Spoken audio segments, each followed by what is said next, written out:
예. 오늘 우리 함께 읽은 이 본문 말씀은 우리가 읽은 바와 같이 이게 무슨 내용인가 하면 사도를 충원했다라는 내용입니다. 사도를 충원했다. 그러니까 충원했다는 것은 그 빈자리를 메꿨다는 겁니다. 빈자리를 메꿨지요. 그 빈자리가 누구의 자리입니까? 가룟 유다의 자리지요. 가룟 유다가 예수를 떠났습니다.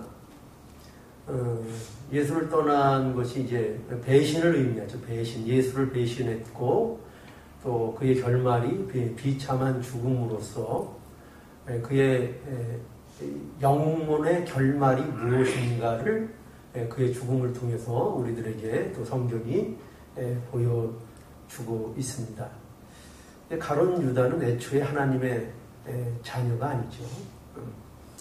하나님의 자녀가 됐다가 자녀가 아닌 거로 변하는 일은 없습니다. 애초에 그는 하나님의 자녀가 아니었습니다. 그런데 이 빈자리를 오늘 이제 충원하는 것이 이제 마띠아라는 제자를 사도로서 이렇게 충원하는 것이 오늘 본문의 내용인데요. 이 본문을 보면 그 의문이 생기는 점이 있죠. 그거 뭐냐면 이 이야기가 그 사도를 충원한 이 이야기가 왜 여기에 이제 등장하는가 하는 겁니다. 이게 여기 꼭 있을 필요가 있냐 이거죠. 지금 그 사도의 수를 채우는 게 뭐 그렇게 중요할까? 혹시 그런 생각 안 드세요? 그냥 지금 뭐 모여서 기도하고 하나님의 그 명령과 약속을 기다리는 중에 그들이 있고 이제 그 예수님의 약속대로 오순절 성령님이 강림하실 건데 기다리면 되잖아요. 기도하면서 기다리면 뭐 약속했는데 뭐 안 오시겠습니까? 하나님께서 그 약속하신 거 아니에요? 근데 왜 그 수를 굳이 충원해야만 하는가? 그런 의문이 들죠.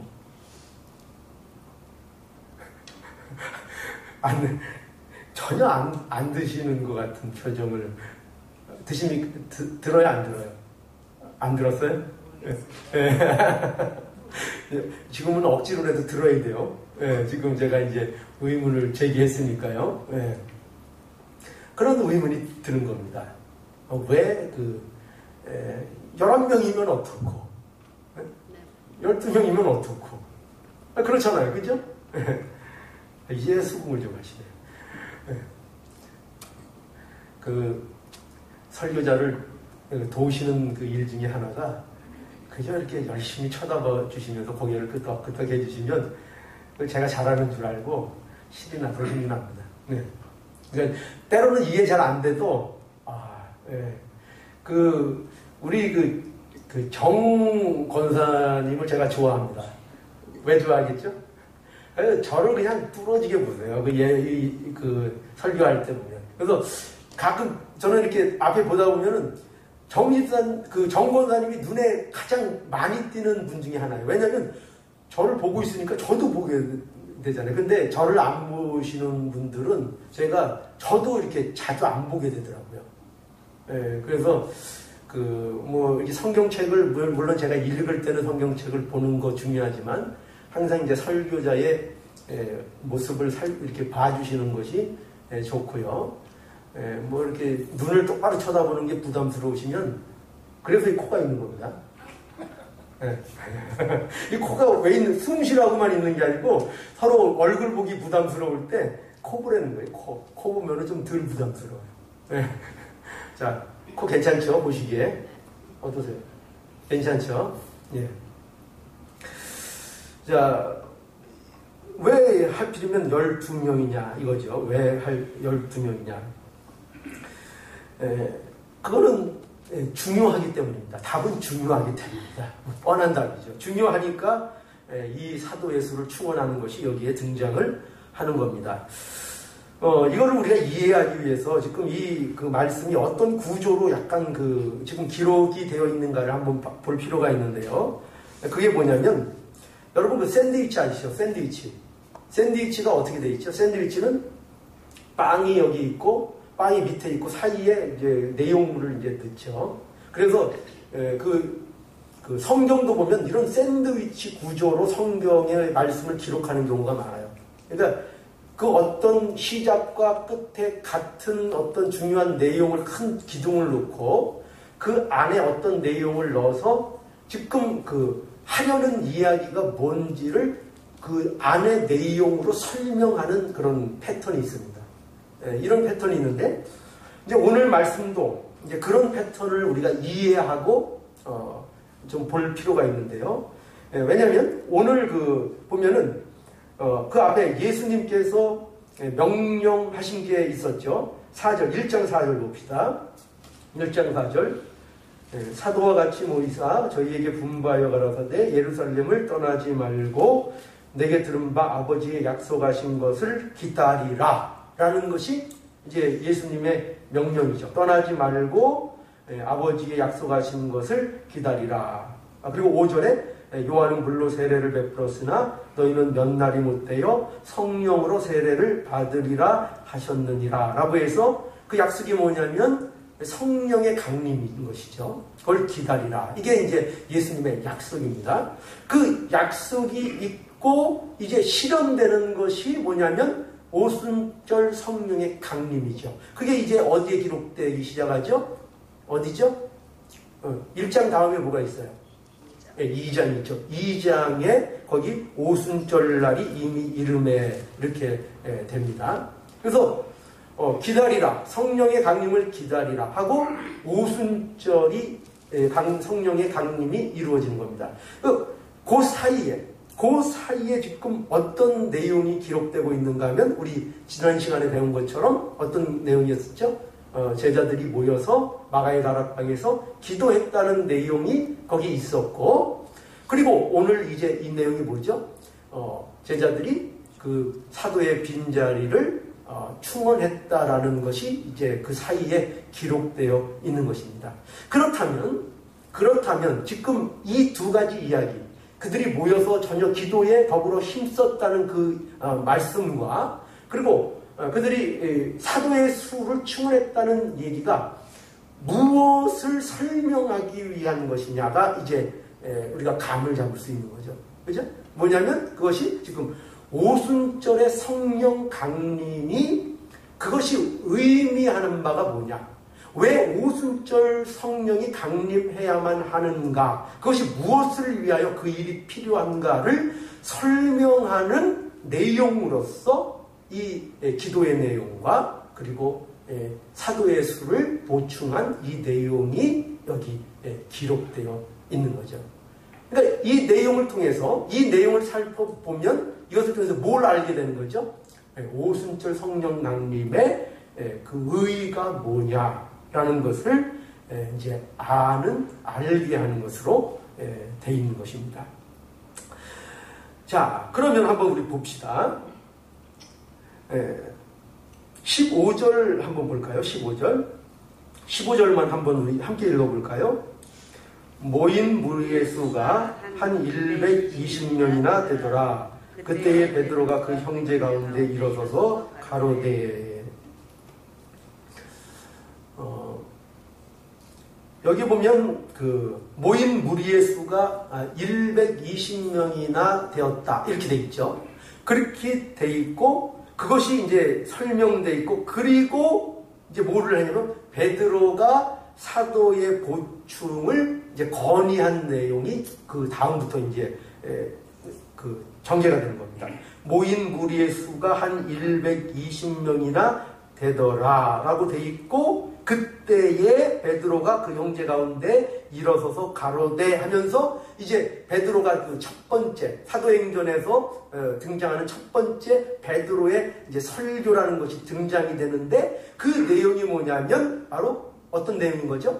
인원을 보충하자라는 것이 그 설교의 내용의 중요한 핵심이 되는 것입니다.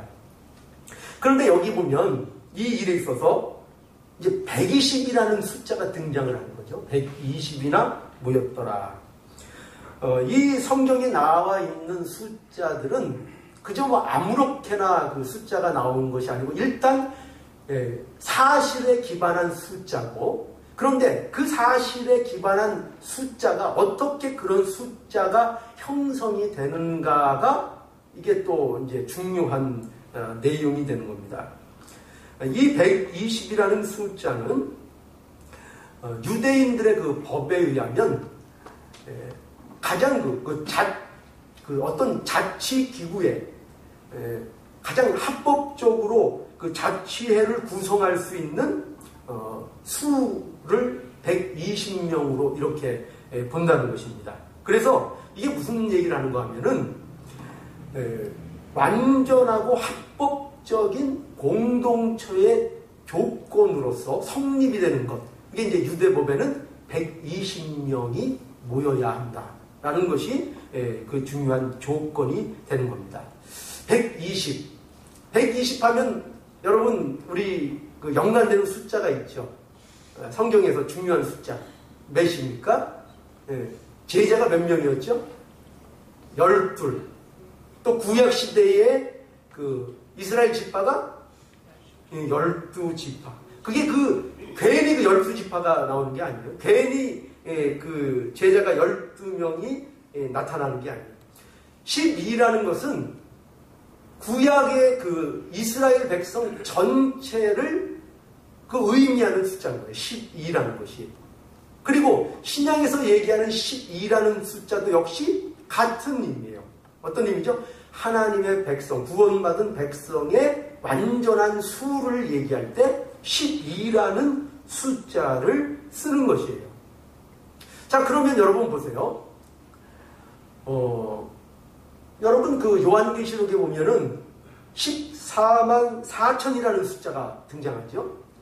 그 이단들이 그 14만 4천이라는 숫자를 가지고 장난들을 많이 칩니다.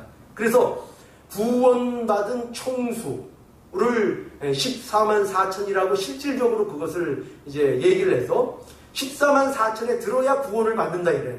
그 대표적인 것이 신천지가 그렇죠. 그죠? 그래서 14만 4천에 안 들어가면 안 되는 거예요. 왜? 들어가기 위해서 하여튼 뭐든지 해야 되는 거예요. 그래서 마음에 들어가지고 14만 4천에 들어와야 될 것을 이제 요구하는 것이죠. 그런데 이 14만 4천은 어떤 순간은 그런 실질적인 그 14만 4천 명만 구원받는다, 그 안에 들어야 된다, 그런 뜻이 아니고, 보세요. 이스라엘의 그 지파의 수가 12이었고, 또 오늘날 신약의 모든 백성의 상징하는 수, 제자의 수 12죠. 여러분 12와 12를 곱하면 얼마가 됩니까? 계산기 한번 두들겨 보시겠어요? 144가 돼요. 그 144에다가 여러분 성경에는 1000이라는 숫자가 등장해요. 1000. 근데 1000은 무슨 의미일까요? 한번 맞춰보세요. 되게 쉬워요. 어렵게 생각할 필요가 없어요. 1000이 무슨 의미일까요? 성경에서? 1000년 하면 여러분 어떻게 생각해요? 1000년. 되게 길다. 이렇게 생각이 들죠. 1000명 하면 어떤 생각이 들어요? 많다 생각이 들어요. 천천히요, 만만이요. 그게 무슨 뜻이에요? 많다는 뜻이에요. 많다. 그러니까 성경에서 얘기하는 1000이라는 거는 많다는 의미예요. 근데 144에다가 1000을 곱해보세요. 얼마가 돼요? 14만 4천이 되는 거예요. 근데 14만 4천이라는 건 뭐냐면 구원받은 하나님의 백성들의 총수인데, 그것은 하나님의 백성들의 많은 구원받은 모든 백성들을 상징하는 수로서 그 14만 4천이 등장을 하는 거예요. 그러니까 그 실질적인 수가 아니에요. 그래서 14만 4천 안에만 들어가야 구원을 얻는다. 네가 뭐 지금 마지막인데 빨리 서둘러라. 뭐 이런 얘기하면 그거는 문제가 있는 거예요. 그러니까 그건 그렇게 숫자적으로 실질적인 숫자로 이해하면 안 되는 숫자인 겁니다. 그러니까 성경에는 실질적인 수로 이해해야 될 수가 있고 상징적인 의미로 이해해야 되는 숫자가 있는 거예요. 그걸 혼돈하고 그거를 잘못 이해하면 이제 큰일 나는 겁니다. 큰일 나는 거예요. 자, 그래서 지금 우리가 무슨 얘기했죠? 120이 모였다 얘기했죠? 그리고 사도의 수를 12로 충원하는 얘기했죠? 이게 뭘 얘기한다고요? 완전함을 얘기하는 거예요. 완전함. 그러니까 무엇에 대한 완전함? 공동체의 완전함을 얘기하는 거예요. 지금 이 오순절 강림이 갖고 있는 가장 중요한 의미가 뭐냐면 바로 이 완전한 공동체의 출발이라 이거예요. 그 출발이 무엇으로부터 이루어지냐? 성령의 강림으로부터 이루어진다는 것을 의미하고 있는 거예요. 그래서 성령님이 오심으로 말미암아 이 새로운 공동체, 지금까지 존재하지 않았던 그 창세전부터 예비되어 있던 하나님의 약속인 오늘날의 이 교회, 신약의 이 교회, 이 공동체가 바로 성령 안에서 출발되어질 것을 확인하는, 바로 그것이 오순절 성령 강림의 가장 중요한 포인트가 되는 겁니다. 그래서 교회는 뭐로 이루어진다고요? 그 출발점이 뭐라고요? 성령의 임재로 시작된다 이거예요. 그래서 에베소서에 가면은 성령의 하나 되게 하신 것을 힘써 지키라 이렇게 돼 있잖아요. 그죠? 그 성령이 하나 되게 하신 거에 뭐예요? 그것이 교회 아니에요. 그죠? 이방인도 아니고 유대인도 아니고 이 세상 족속으로는 판별할 수 없는 새로운 세종족들의 결합이 나오는데 그게 뭐라고요? 그게 교회라고요. 새로운 공동체. 전혀 지금까지에는 이 세상에 존재하지 않았던 오직 성령이 임하심으로만 존재가 가능한 그 공동체. 바로 교회. 그것이 성령의 임재로 이루어진다는 거죠. 그러니까 보세요, 여러분. 교회는 인간들이 만들어낸 조직이겠습니까? 아니겠습니까? 아니죠. 교회는 인간이 만들어낸 조직이 아닌 거예요. 그래서 참 교회라는 것은 뭐 사람이 거기에 뭐 잘난 사람이 많이 오고 똑똑한 사람이 뭐 많이 있어가지고 그 사람들이 머리를 짜내가지고 그래서 우리 한번 교회라는 것을 한번 만들어보자. 신앙 공동체라는 것을 뭐 만들어보자. 이렇게 해서 나타나는 게 교회가 아니라는 거죠. 그게 아니고 언제부터 약속되어 있던 거라고요? 창세전부터 하나님께서 예수 그리스도 안에서 만들어내기로 그 교회라는 그 공동체를 통하여 하나님의 일을 이루어 가시기로 이미 계획되어 있던 그것이 바로 교회라는 것을 말씀하고 있는 것입니다. 이것이 첫 번째 의미고요. 그 다음에 두 번째 의미는 뭐냐면요. 이 교회는요, 갑자기 뚝 떨어져서 생긴 것이 아니고 이 교회라는 것은 구약의 성취로 하나님의 약속으로 이루어진 것이다 라는 그런 말씀입니다. 오늘 그 16절 우리 다시 한번 읽어보죠. 16절 내용은 그 22절까지의 말씀인데 16절만 읽어보죠. 함께 읽을게요. 형제들아, 성령이 다윗의 입을 이타가사 예수 잡는 자들을 지루한 유다를 가리켜 미리 말씀하신 성경이 응하였으니 마땅하도다. 자, 이게 베드로의 첫 설교가 시작되는 부분인데요.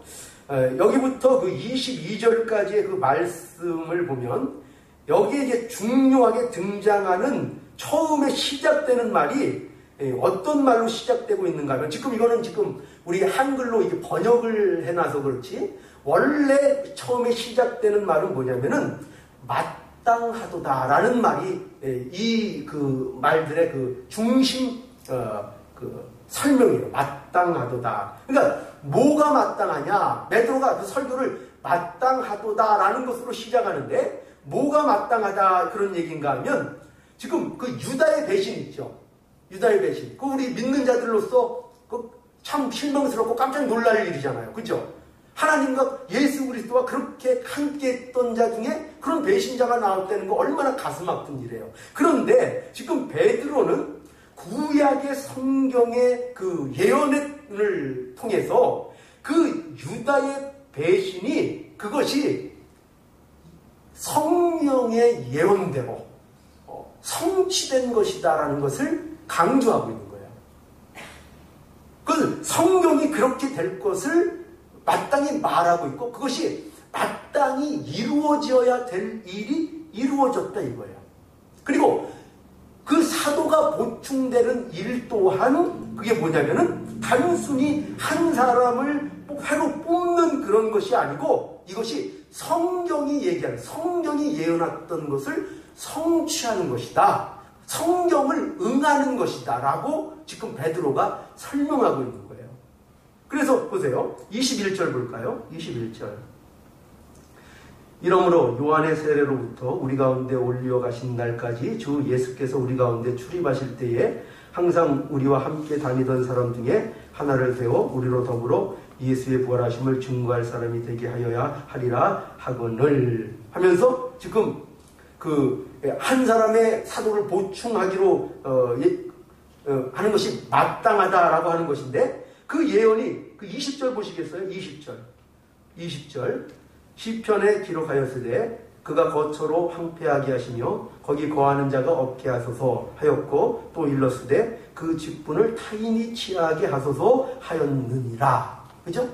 그 직분을 타인이 취하게 하셨다라는 이 말씀을 그 베드로가 끌어와서 지금 이 사도를 보충하는 일이 이미 성경에 하나님의 뜻으로서 약속된 것이고 그것이 지금 성취되고 있는 것이다라는 것을 얘기하고 있는 것이죠. 그러니까 베드로의 설교의 포인트가 그거예요. 그러니까 이게 뭘 얘기하는 겁니까? 결국 교회라는 것이 우연히 만들어진 것이 아니고 교회가 어떤 사람들은 그럽니다. 어떤 사람들은 이 교회가 그 사도들의 그 창작물이라고 보는 거예요.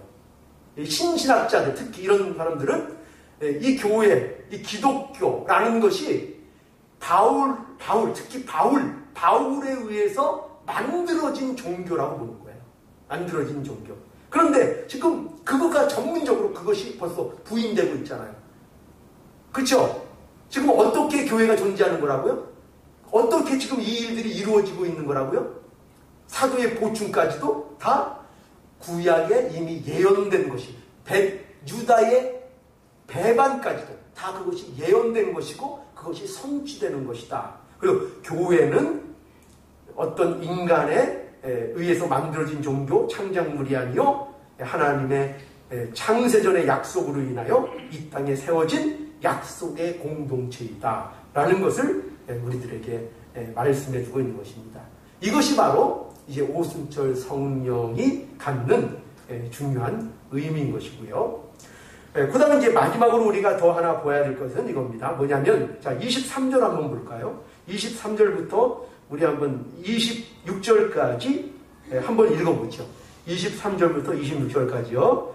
저희가 두 사람을 전하니 하나는 바세바 별명은 유스도라 하는 요셉이요 하나는 마띠아라. 저희가 기도하여 가로되 무사람의 마음을 아시는 주여 이 두 사람 중에 누가 주의 택하신 바 되어 봉사와 및 사도의 직무를 대신할 자를 보이시옵소서. 유다는 이를 버리었고 제 곳으로 갔나이다 하고 제비 뽑아 마띠아를 얻으니 저가 11사도의 수에 가입하니라. 자, 사도를 충원하는 일에 몇 사람이 추천됐습니까? 두 사람이 추천됐어요. 한 사람은 요셉이라는 사람이고 한 사람은 마띠아라는 사람입니다. 이 두 사람이 아마 어느 정도 이제 그 사도의 자격에 맞았던 것 같아요. 그래서 이 두 사람을 이제 청구하게 됐는데, 그런데 이 두 사람 중에 하나를 뽑아야 되는데 어떤 방법을 썼어요?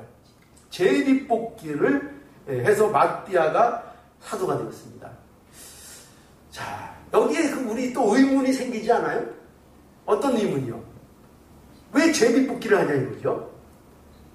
이 중요한 일에 있어서 제비뽑기를 했다 이거예요. 제비뽑기. 그러면 이 제비뽑기라는 방법이 이게 합당한 방법인가?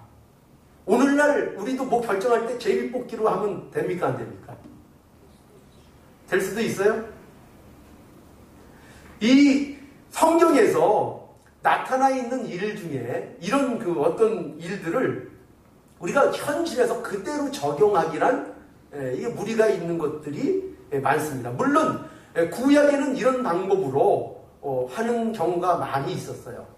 그런데 신약에서는 이런 방법을 사실은 쓰질 않습니다. 그런데 이 제비뽑기를 했단 말이에요. 자, 일단은 봅시다. 일단은 제비뽑기가 그래도 근거가 되는 거는 의안이 되는 건 뭐냐면 그래도 자격자 중에 제비를 뽑았다는 거예요. 그냥 아무나 갖다 놓고 제비를 뽑은 것이 아니라 두 사람 다 자격이 있어요, 없어요? 있는 사람들을 놓고 그 중에 하나님의 뜻을 결정했다는 것입니다. 그런데 이 기록에 보면 이렇게 기록되어 있습니다. 저희가 두 사람을 천하니 하나는 바사바라고도 하고 별명은 유스도라고 하는 요셉이니 해서 요셉을 먼저 등장시키고 있고 요셉의 별명을 두 가지나 다른 이름을 두 가지나 그 앞에 제시하고 있어요. 이거는 뭘 얘기하는 거 하면은 뭐를 이제 의도해서 기록한 거 하냐면은 요셉이 더 그 사도들이나 누가가 볼 때에도 이걸 기록한 누가가 볼 때에도 요셉이 더 합당한 자로 여겨졌다는 것입니다. 여겨졌다는 거예요. 그러니까 이렇게 별명을 여러 가지로 댈 수 있었다는 것은 무엇을 의미할 때 이렇게 하냐면은 그가 유명한 자였다라는 것을 의미하는 거예요. 그러니까 마띠아는 그냥 마띠아인데 근데 요셉은 바사바라고도 하고 별명은 유스도라고 하는 요셉인 거예요. 그러니까 객관적으로 볼 때 요셉이 더 사도의 자격이 될 만하고 더 인품이 더 좋았는지는 분명할 수는 없지만 그렇게 보실 수도 있고 더 맞는 자라고 봤다는 것이죠. 그런데 결정은 어떻게 됐어요? 마띠아가 뽑힌 것입니다. 마띠아. 그것도 제비뽑기를 통해서. 이거 뭘 얘기하는가 하면 이게 이 하나님의 일이 인간이 보는 일과는 좀 다르게 되더라 이 말이에요. 꼭 하나님의 생각과 인간의 생각이 꼭 같지 않더라 이 말이에요. 물론 같은 경우도 있지만 대부분 다를 수가 있다는 거예요. 사람은 이게 더 나을 거라고 생각하지만 그러나 하나님의 보시는 생각과 하나님의 판단은 다를 수 있다는 거예요. 그리고 그러한 제비뽑기를 통하여 결국 하나님의 뜻이 이루어지고 하나님의 선택과 하나님의 결정에 의하여 이 일이 이루어졌다는 것을 그 과정을 통해서 확인해 주고 있는 것입니다. 하나님의 결정으로 된 것이다. 자, 그럼 여러분 보세요. 지금까지 이 사도 보충의 얘기를 우리가 한번 살펴봤습니다. 이 사도 보충의 사건이 오순절 강림 사건에 대해서 뭐를 과연 설명하는 것 같죠? 이 모든 내용들이 좀 감은 잡히시죠? 이 내용들을 볼 때에 어떤 느낌이 드세요? 이런 설명들이 교회는 그거예요. 뭐냐? 교회는 완전히 하나님의 계획으로 탄생하고 하나님의 뜻으로 출발하고 존재하는 공동체다. 그거예요. 그것이 가장 중요한 전체를 아우르는 결과적인 메시지가 되는 거예요. 오순절 성령님이 왜 강림하시는가? 그 오순절 강림을 통하여 교회가 탄생하고 교회가 존재하고 교회의 일이 이루어지는 이 일이 오순절 성령의 강림, 그러니까 하나님의 간섭과 하나님의 인도 아래 완전히 붙잡혀서 그 일들이 다 이루어지는 일로 앞으로 전개가 될 거라 이 말이에요. 그러니까 사람의 똑똑함, 사람의 어떠함, 그 교회에 어떤 똑똑한 사람, 어떤 높은 사람, 어떤 세상에 유명한 사람, 권력자, 그런 사람들이 모였냐가 중요한 게 아니고 성령이 그 안에 역사하셔서 성령이 붙들어 역사하는 교회로서 갈 것이다. 이거예요. 교회는 그렇게만 존재할 거다 이거예요. 다르게 존재하지 않는다는 거예요. 그것이 바로 오순절 성령 강림이 오늘날 우리에게 하시는 말씀인 거예요. 그러니까 우리에게 세상적인 객관적인 면에서 많은 것들이 부족할 수 있어요. 그렇죠? 우리 교회에 뭐 유명한 사람이 있습니까? 돈 많은 사람이 있습니까? 세상에서 내놓으라는 학식을 가진 사람이 있습니까? 세상적인 것으로 보면 우리가 어떻게 이 하나님의 일을 이 땅에서 이루어갈 수 있냐 이 말이에요. 막막하죠. 세상적인 관점에서 보지만. 그러나 오순절 성령께서 왜 강림하셨다고요? 그런 거로 교회가 되는 게 아니라 이거예요. 오직 성령님의 붙들림 안에서 성령의 역사, 성령의 붙들린 교회만이 이 일들을 이루어 갈 수 있는 것이지 그런 외부적인 조건으로 교회가 이루어지는 것이 아니라는 거죠. 그런 강한 하나님의 메시지를 우리에게 주시는 거예요. 우리가 이것을 잘 명심해서 우리가 내 안에 성령이 임하신 거 우리가 알고 있잖아요. 그죠? 성령님이 내 안에 지금 임재해 계신 거예요. 예수를 믿으면. 그 성령이 있음으로 인하여 우리가 교회를 분명히 하나님 앞에 합당히 이루어나갈 수 있는 거 우리가 믿고 하나님 앞에 이제 우리의 달려갈 길을 다 달려가는 이런 참으로 아름다운 우리 성도들의 모습이 되기를 이제 간절히 원합니다.